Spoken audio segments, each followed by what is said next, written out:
जय हिंद। आज का जो हमारा ट्रांजैक्शन है वो कहता है सोल्ड गुड फॉर कैश 50,000। अब इस ट्रांजैक्शन का कैसे जनरल एंट्री किया जाएगा, इसको बहुत ही आसान भाषा में आज हम समझने वाले हैं। दोस्तों, जब भी हमें किसी ट्रांजैक्शन का जनरल एंट्री करना होता है तो उसमें हमें पहले स्टेप में यह देखना होता है कि कौन कौन से अकाउंट यहां पर ओपन होंगे। इसको हम तभी जान पाएंगे जब हम एक एक वर्ड को बहुत ही बारीकी से समझेंगे। यहां पर पहला वर्ड लिखा गया है सोल्ड, यानी सेल, बेचना। तो अगर यहां पर सेल का को देखा जाए तो सेल का अकाउंट ओपन होगा या नहीं ओपन होगा। दोस्तों, अगर आप 50,000 रुपए आपके पास आ रहा है या आपके पास से जा रहा है तो वो क्यों आ रहा है या क्यों जा रहा है, इसको लिखना जरूरी होता है। तो यहां पर क्या कर रहे हैं, आप 50,000 रुपए का माल बेच रहे हैं। तो अगर आप 50,000 रुपए का माल बेच रहे हैं तो 50,000 रुपए आपके पास आ रहे होंगे। तो ये 50,000 रुपए क्यों आ रहे हैं, इसको दर्शाने के लिए हमें सेल का अकाउंट यहां पर ओपन करेंगे, क्योंकि हम माल को बेच रहे हैं तभी तो हमारे पास 50,000 रुपए आ रहे हैं। तो इसी कार्ड से यहां पर सेल का अकाउंट ओपन करना होगा।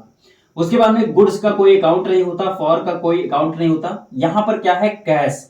अब वो जो रुपए 50,000 हमारे पास आ रहे हैं वो बैंक के द्वारा आ रहा है या फिर कैश के द्वारा आ रहा है, इसको दिखाना जरूरी होता है। तो यहां पर लिखा गया है कैश के माध्यम से आ रहा है, अर्थात कैश का भी अकाउंट यहां पर ओपन करना होगा। तो इस तरीके से हमको पता चल गया कि यहां पर दो अकाउंट ओपन होंगे, पहला तो आपका सेल का, दूसरा कैश का। अब दूसरे स्टेप में हमको यह जानना होता है कि आखिरकार इसमें कौन डेबिट होगा कौन क्रेडिट होगा।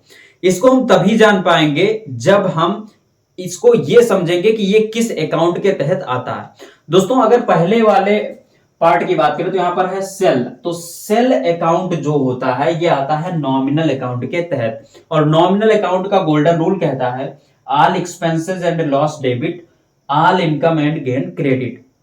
तो अब एक चीज बताइए कि जब हम कोई चीज को सेल करेंगे, बेचेंगे, तो हमें इनकम होगा या हमारा लॉस होगा।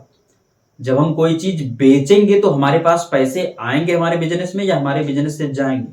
हमारे बिजनेस में पैसे आएंगे, अर्थात हमारे बिजनेस में इनकम होगा।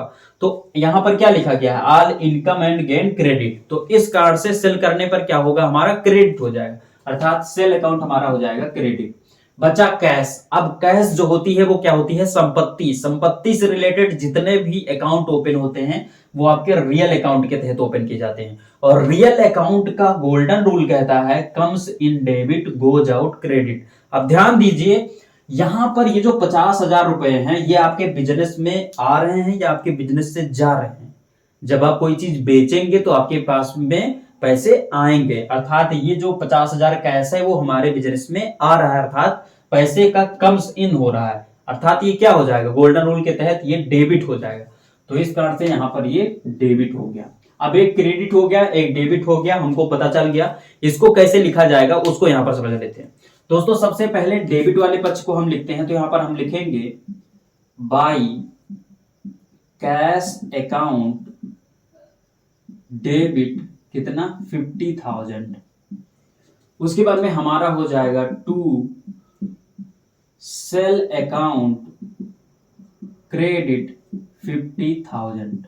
तो इस तरीके से ये जो आपका ट्रांजैक्शन था इसका जनरल एंट्री किया जाएगा। आई होप कि ये वीडियो आप सभी को अच्छी लगी होगी। अगर वीडियो अच्छी लगी तो वीडियो को लाइक कीजिए। मिलेंगे किसी नई वीडियो में, तब तक के लिए जय।